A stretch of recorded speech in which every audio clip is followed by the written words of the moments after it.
Hello, my name is Harjot. आज बात करेंगे कि कैसे हम फ्लुएंटली इंग्लिश बोल सकते हैं। देखो, कुछ देशों में भारत, पाकिस्तान, बांग्लादेश, नेपाल, इन देशों में इंग्लिश बोलने का बहुत ट्रेंड है और इन देशों में लोग इंग्लिश को बहुत सीरियस लेते हैं। देखो, लैंग्वेज को एक लैंग्वेज की अहमियत ही देनी चाहिए। लैंग्वेज का मतलब है कि अपने हम मन के भाव दूसरों इंसानों को कैसे प्रकट कर सकते हैं। लेकिन इन देशों में या हमारे देशों में इसको एक बहुत फैशन का रूप दे दिया गया है। इसको बोलना एक ट्रेंड समझा जाता है। अगर किसी को ये लैंग्वेज आती हैं, वो बहुत फ़ख्र से बोलता है। जिसको नहीं आता वो गिल्टी फील करता है। तो ये ट्रेंड जो है, ये मेन वजह है हमें इंग्लिश सीखने में जो बाधा आती है। जो लोग इंग्लिश नहीं अच्छे से बोल पाते, वो हर बार इंग्लिश इससे बोलने में नर्वस फील करते हैं, तो वो खुल के अपने एक्सप्रेशन इंग्लिश में दूसरों के सामने नहीं दे पाते।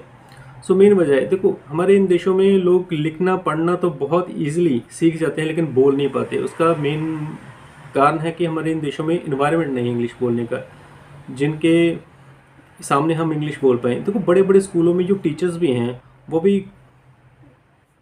फील करते हैं इंग्लिश बोलने में, बिकॉज उन्हें इन्वायरमेंट नहीं मिला। देखो, अगर आप इस लैंग्वेज में माहर हासिल करना चाहते हो, जैसे फ्लुएंटली अच्छे से बोलना चाहते हो, तो इसकी एक ही की है कि आपको प्रैक्टिस करनी पड़ेगी। प्रैक्टिस करने से पहले आप लिसन कीजिए। जैसे एक बच्चा जब उसका बर्थ होता है, वो कुछ माह अपने माँ बाप को सिर्फ बोलते सुनता है, उसके बाद वो कुछ वर्ड्स बोलने शुरू कर देता है और उसके माँ बाप उसे हेल्प करते हैं। वो खुश होते हैं अगर वो गलत भी बोलता है। ऐसे ही लैंग्वेज को एक लैंग्वेज की तरह लेना चाहिए। पहले उसको लिसन करना चाहिए कुछ टाइम तक। मैं रिकमेंड करता हूँ कि डेली शाम, इवनिंग और सुबह एक एक घंटा आप कोई भी अपना मनपसंद टॉपिक लीजिए, यूट्यूब से कोई भी वीडियो जो आपके मनपसंद टॉपिक से पे है। और स्पेशली जो नेटिव्स होते हैं, जो लोग इंग्लिश जिनकी मदर टंग होती है, उनको सुनिए। जैसे टेडेक्स टॉक में बहुत सारी टॉक्स हैं जिसमें वो इंग्लिश स्पीकर्स लोग बोलते हैं, आप उनको सुन सकते हो। उनको सुनने पे आपको आइडिया मिलेगा कि किसी बात को कैसे हमने एक्सप्रेस करना है। उसके बाद आप प्रैक्टिस कीजिए। कुछ लोगों के साथ प्रैक्टिस कर सकते हो, अगर नए लोग मिलते तो खुद आईने के सामने चाहे अकेले भी प्रैक्टिस कर सकते हो। तो ये बहुत हेल्पफुल होगी इंग्लिश लर्निंग का। यही एक प्रैक्टिस है। देखो, प्रैक्टिस ही एक मेथड है जिससे आप अपनी इंग्लिश को इम्प्रूव कर सकते हो।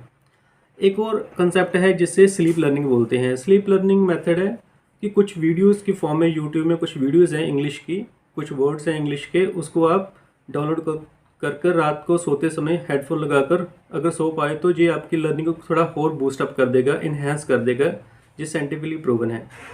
तो ऐसे कुछ मेथड यूज़ करके आप अपनी इंग्लिश को इम्प्रूव कर सकते हैं। तो पहले हेजिटेट मत कीजिए, इसको एक इंग्लिश को एक लैंग्वेज की तरह ही ट्रीट कीजिए। देखो, बहुत से देश हैं जहाँ पर लोग इंग्लिश बोलते भी नहीं है, बहुत अच्छे से। ये यूरोप कंट्रीज़ हैं, वहाँ पर लोग इंग्लिश बोलते नहीं हैं, वहाँ पर फैशन भी नहीं है। और जो लोग वहाँ पर इंग्लिश रहते हैं, जो दूसरे लोगों देशों से गए होते हैं, जिनको इंग्लिश बोलनी पड़ती है बिकॉज उनको उनकी देशों की लैंग्वेज नहीं आती, वो वहाँ पर इंग्लिश बोलते समय हेजिटेट फील करते हैं क्योंकि उनको उनकी लैंग्वेज नहीं आती। सो ये एक लैंग्वेज है। तो हमारे देशों में ये फैशन एक ट्रेंड बन चुका है, इसी वजह से हम इसको ज़्यादा नर्वस फील करते हैं इसको बोलने के लिए। सो कॉन्फिडेंट रहें, जब भी सिचुएशन मिले आपको कॉन्फिडेंस से इंग्लिश बोलें। कोई फ़र्क नहीं पड़ता अगर आप इंग्लिश गलत बोलते हैं। जैसे अपनी मदर टंग में अगर इंग्लिश आप अपनी लैंग्वेज गलत बोलते हैं, तो अब इसका कोई भी माइंड नहीं करता। तो ऐसे ही मत माइंड कीजिए। अपने जो इंग्लिश लैंग्वेज है, अगर कोई इसको सोच रहा है तो उसकी प्रॉब्लम है। So thank you. कॉन्फिडेंट रहो और कॉन्फिडेंस से बोलो। Thank you.